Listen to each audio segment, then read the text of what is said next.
Hello everybody, this is Ron Taylor with the Roughcut Overview. Today we're looking at 2 Corinthians chapter 12. Paul continues his bragging. He goes into visions. He talks about knowing a man that was caught up to the third heaven and heard words he's unable to speak. He said, such a one I will brag. Proceeding with this concept of being a fool and comparing himself with other people, because he said already it's not wise for you to compare yourselves with yourselves. Comparing each other with each other, and it's not. It's completely vain. So he goes on in an attempt to. This is like his final appeal to the Church of Corinth to get out of their foolishness. He's like, I'm willing to jump in your foolishness with you to pull you out, which is a huge deal. It reminds me of Jesus on the cross becoming sin. Remember, your holy God joyfully plunged himself into sin to get you out of it. And get me out of it. Get the world out of it. Destroy it. Bring it to nothing. And deliver the entire cosmos. Such a beautiful gospel we have. In verses 7 through 9, he talks about his thorn. Paul talks about his thorn in the flesh. It's famous passages. There are people that don't read anything else about Paul, that just fixate on his thorn. In this passage, he talks about how it's a messenger of Satan sent to buffet him, lest he be exalted above measure because of the abundance of revelations.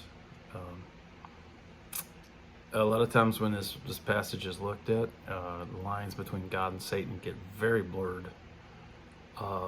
Believing that a messenger of Satan was sent from God, which is not what the text says.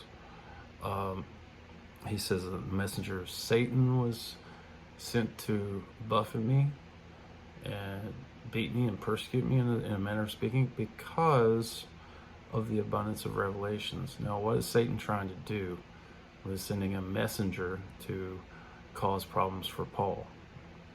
If he's doing this in response to abundance of revelations, I think it's safe to say that Satan is trying to shut down Paul's revelations. Either keep him from getting more or keep him from sharing them. It's not God trying to humble him. If God is attempting to humble me or you, or offering us humility, he's not going to do that through the king of pride, Satan. He's not going to use Satan to make sure that we stay in humility. That won't work. I remember one person said on TV, it's a totally different situation, but they were responding to a statement that was equally effective. They said it's like putting that as an overweight comedian in charge of the buffet line. You see, so somebody that's indulging can't police someone else because they're constantly indulging.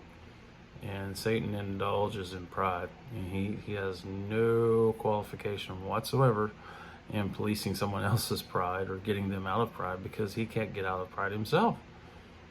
He's wrapped up in it. There's no way he can get out, and there's no way he can lead someone else out, because you have to be out to lead someone else out. So it's not that God sent Satan to make sure that Paul stays humble.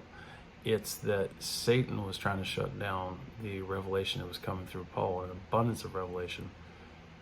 And he said he sought the Lord 3 times that this thing be taken from him. To which he said the Lord's response was, my grace is sufficient for you, for my strength is made perfect in weakness. Now there again, a lot of times that gets interpreted as a no. No, Paul, you have to keep this the rest of your life. That's actually not what that means. My grace is sufficient for you does not mean you have to stay in torment. My grace is sufficient for you means use the grace, apply the grace. My strength is made perfect in weakness does not mean you have to stay there. My strength is made perfect in weakness means I have provided for you even in your weakest moments. And that is when you see the most perfect version of my strength. It's when you can see my strength in you beyond any kind of distraction that would suggest that this is your strength. My strength is made perfect, full grown, completely expressed inside of your weaknesses.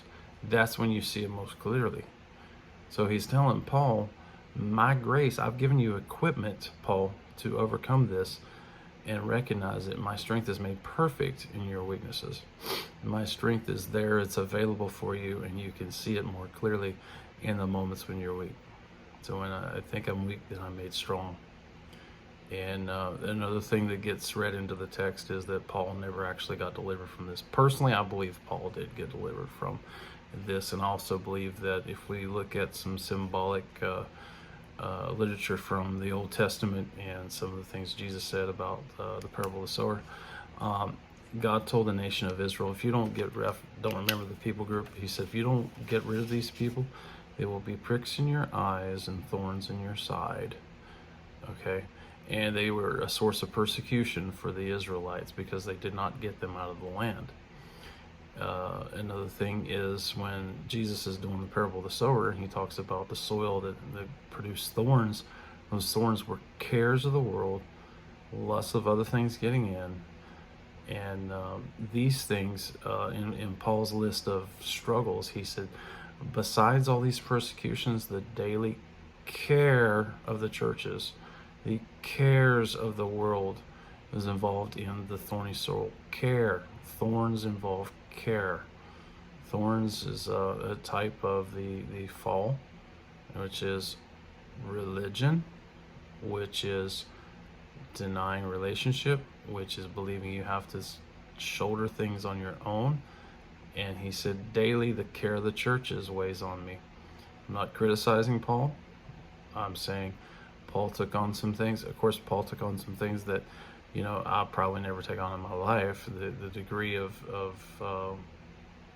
powerful ministry that came out of this man.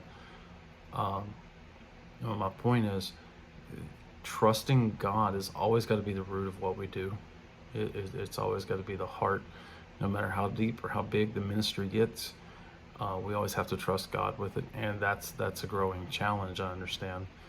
But his care for the churches, I personally believe, got turned over to the Lord, and he got delivered from all these things.